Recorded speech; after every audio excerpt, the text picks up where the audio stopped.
مزاج بن گیا. وہ غربا بیٹھے تھے دسترخوان بچھائے سڑک کے کنارے, تو امام حسین گزرے تو انہوں نے آواز دی. امام صاحب لوگ ذائقہ نہیں لگے, حضور تھوڑی روٹی نہیں کھا لیتے ہمارے ساتھ؟ تو امام صاحب آ گئے, نیچے بیٹھ گئے غریبوں کے ساتھ. کوئی جرت کرے نا, چلو امیروں نے تو غریبوں کے ساتھ بیٹھنے کی جرت نہیں کرنی, کوئی پیر ہی بیٹھ جائے غریبوں کے ساتھ, وہی مہربانی کر دے کہ میں پیر صاحب ہوں, قبلہ ہوں, تو میں ہی چلو لنگر کھا لوں مریدوں کے ساتھ بیٹھ کے.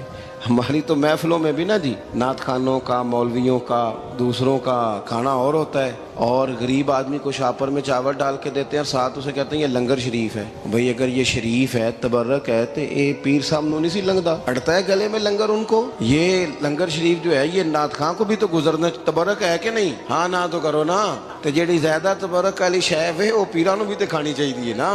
نعت خان کو اس کے لیے لہدا سے مرغ مسلم اعلیٰ کھانے. میں اکثر دوستوں سے کہتا ہوں چلو میلاد شریف پہ ہی صحیح سب کے لیے اچھا کھانا پکاؤ. چلو جس غریبوں کے بچوں کو بیچاروں کو سارا سال وہ بوٹیوں کے لیے لڑتے ہیں, تم میلاد پہ اچھی روٹی پکا دو, تو بچہ جب کھائے گا نا بہت ساریاں بوٹیاں اور چاول, اور اپنے ابا سے پوچھے گا کہ ابا جی آج کی گل ہے, تو ہو سکتا ہے غریب باپ روئی پڑے اور اسے کہے پتر تو آج راج راج کے کھاج ساڑھے نبی پاک دا میلاد شریف. تو امام حسین رضی اللہ تعالیٰ عنہ نا آ کے غریبوں کے بیچ بیٹھ گئے زمین پہ. انہوں نے کہا کھائیے, تو وہ جس طرح وہ کھا رہے تھے نا سادے برتنوں میں امام حسین کھانا کھانے لگ گئے.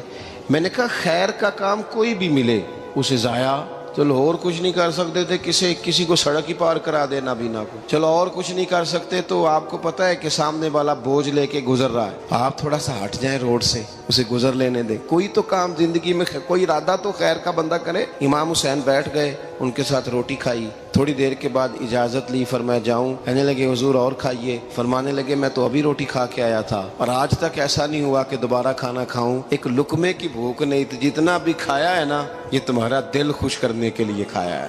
غرباء مساکین کی وعامل الصالحات, ایماندار بندہ ایمانداروں جیسے کام کرتا ہی اچھا لگتا ہے. 25 حج کیا امام حسن اور حسین نے مدینے سے مکے پیدل جا کے. میں کہتا ہوں چلو ہم باجماعت نماز ہی پڑھ لیا کریں. چلیں, حضور صلی اللہ علیہ وسلم نے فرمایا فجر کی نماز پڑھ کے بیٹھ جاؤ, اشراق چاشت تک اللہ کا ذکر کرو, 2 نفل اشراق کے 2 چاشت کے پڑھ لو, اللہ 2 حج اور 2 عمرے کا ثواب عطا کر دے گا. مشکل کام تو نہیں. اہل بیت نے ہمیں سبق یہ پڑھایا ہے, حضور کے اصحاب نے ہمیں سبق یہ پڑھایا. تیسری بات فرمایا وتواصوا بالحق, صرف یہ نہیں کہ تم نماز پڑھ کے تو بیٹھ جاؤ, تم نے نا بے نمازی کو نماز کی دعوت بھی دینی ہے. مظلوم پر ظلم ہوتا رہے اور کونے میں چپ کر کے بیٹھے نہیں رہنا, بلکہ اگر ہاتھ پکڑا جا سکتا ہے تو ظالم کا ہاتھ پکڑنا ہے. نبی پاک علیہ الصلوۃ والسلام نے فرمایا اپنے بھائی کی مدد کرو چاہے وہ ظالم ہو یا مظلوم ہو, بھائی کی مدد کرو چاہے ظالم ہو یا مظلوم ہو. تو صحابہ نے عرض کی یا رسول اللہ صلی اللہ تعالیٰ علیہ وسلم یہ مظلوم کی مدد تو سمجھ میں آتی ہے, یہ ظالم کی مدد کیسے کریں؟ نہیں سمجھ آ رہی ہے آپ کو بات؟ یا رسول اللہ صلی اللہ تعالیٰ علیہ وسلم مظلوم کے ساتھ کھڑا ہونا تو ہماری عقل میں آ گیا, تو ظالم کی مدد کیسے کرنی ہے؟ نبی پاک صلی اللہ تعالیٰ علیہ وسلم نے فرمایا ظالم کو ظلم کرنے سے روک دو, تم نے اس کی مدد کر دی, اسے باز کرو. لیکن ہم تو اتنی جرت ہی نہیں رکھتے بدی کو بدی کہنے کی, اتنی طاقت ہی نہیں ہوتی. جھوٹ کو جھوٹ کہنے کی ہمت, ہمارے گھر میں سارا کچھ ہو رہا ہوتا ہے, ہمیں پتہ ہوتا ہے کہ فلاں جگہ پہ ہمارا قبیلہ ہماری برادری غلط ہے, پر اتنی جرت کرتے. ہم سچ بولتے ضرور ہیں پر دوسروں کے بارے میں, اپنے بارے میں سچ بولنے کو تیار نہیں ہوتے.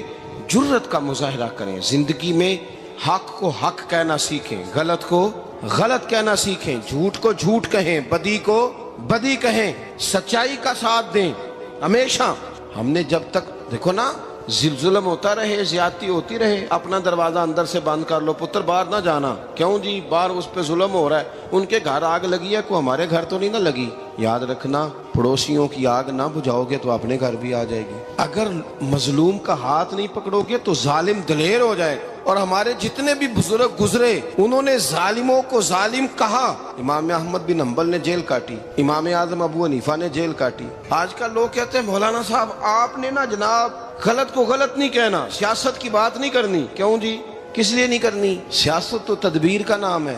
بنو اسرائیل میں جتنی بھی تدبیر ہوتی تھی وہ سارے انبیاء کیا کرتے تھے. کیوں نہ بات کریں؟ یہ جن کرسیوں پہ آج تم نے ظالموں جابروں کو بٹھایا، یہ کرسی تو حضرت ابوبکر صدیق جیسے لوگوں کی ہے، یہ تو حضرت عمر جیسے لوگوں کی سیٹ ہے، حضرت عثمان غنی جیسے لوگوں کا کام ہے، مولا علی جیسے لوگوں کا کام ہے۔ غلط جگہوں پہ غلط لوگ بٹھا دی اور پھر جھوٹے کو جھوٹا بھی نہ کہیں، ظالم کو ظالم بھی نہ کہیں۔ ہم سے نہ رقم ہوں گے قصیدے یزید کے، کیونکہ ہم لوگ تو حسین کے سیرت نگار ہیں۔ یہ کیا بات ہوئی؟ آپ سچی بات ہی نہ کریں، کلمہ حق کہیں، ہمیشہ کھری بات کہیں، سچی، گرچہ اپنا نقصان ہو، حق کے ساتھ کھڑے ہونا سیکھیں۔ وتواصوا بالحق، ساری آسانی تھی، امام حسین کو کوئی مسئلہ نہیں تھا، آرام سے بیٹھے تھے۔ آج کتنے موجوں میں بیٹھے ہیں، پیر صاحبان، مولوی صاحبان، خطیب صاحبان، سیاستدان، وڈیرے، موج لگی ہوئی ہے، کسی کو کچھ نہیں کہنا، کچھ کہیں گے تو پھر بندے مخالفت کریں گے۔ تو امام حسین مسجد نبی میں جمعہ پڑھاتے تھے، چپ کر کے بیٹھے رہتے، حضور سید عالم علیہ السلام کے مزار انور کے پاس بیٹھے تھے، بیٹھے رہتے۔ لیکن امام حسین نے فرمایا ظالم حکمران بنے تو وہ قوموں کو تکلیف دیتے ہیں، وہ ملی نقصان کرتے ہیں، وہ امت کا چہرہ مہرہ بگاڑ کے رکھ دیتے ہیں، لہذا کھڑے ہونا پڑتا ہے، کلمہ حق کہنا پڑتا ہے، الہ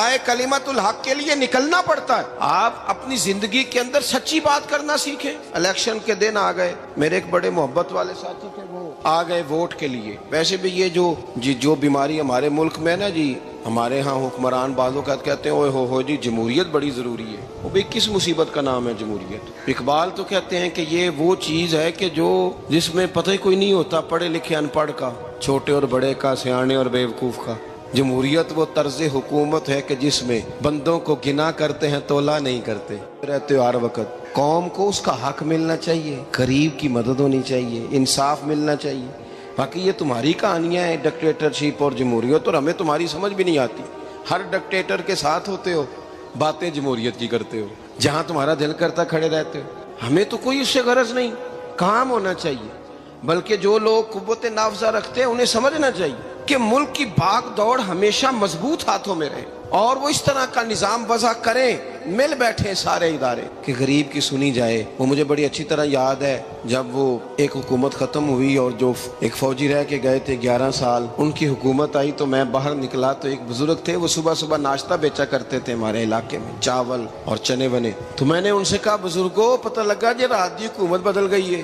تو فرمان لگے پتر جیڑا مرضی بھی آ جائے، میں تو یا چاول بیچ کے روٹی کھانی، ہمیں تو ان سے غرض ہی نہیں، اللہ جانے کون آیا کون گیا، تو کھیل تماشا بنایا ہوا ہے۔ تو جھوٹے کو جھوٹا کہیں۔ میرے ایک دوست ہیں الیکشن لڑتے ہیں، مجھے ایک دفعہ آ کے کہنے لگے آپ نے کبھی ووٹ نہیں ڈالا، اس دفعہ ضرور ڈالیں۔ میں نے کہا نہیں ڈالتا میں۔ کہنے لگے ووٹ قوم کی امانت ہے، تو میں نے کہا امانت کسی بے ایمان کو دے دوں؟ امانت تو امانت دار کو دی جاتی۔ نہیں سمجھے آپ بات؟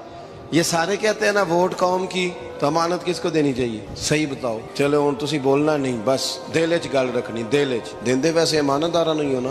نہیں میں نے کہا بولنا نہیں، ہمیں کسی کو پتہ نہ لگ جائے، دیتے ویسے امانت داروں کو ہی ہو نا۔ یہ اپنے دل سے پوچھو، فیصلہ لو، اللہ سے ڈرو۔ ظالم کا مددگار ظالم ہوتا ہے، ظالموں کا مددگار ظالم ہوتا ہے۔ وہ تیرے میرے ووٹ پر جیت کر جب ظلم کرے گا تو پھر کون ہے جو یہ دعویٰ کرے گا کہ جناب میں ظالم کا مددگار نہیں؟ سوچو سمجھو، غور کرو۔ امام حسین رضی اللہ تعالیٰ عنہ نے فرمایا سچ کو سچ کہیں گے، جھوٹ کو جھوٹ کہیں گے۔ یہ نہیں ہو سکتا کہ جناب ظلم ہوتا رہے اور چپ رہے۔ اور یہ سبق کہاں سے پڑھا انہوں نے؟ مولا علی شیر خدا سے۔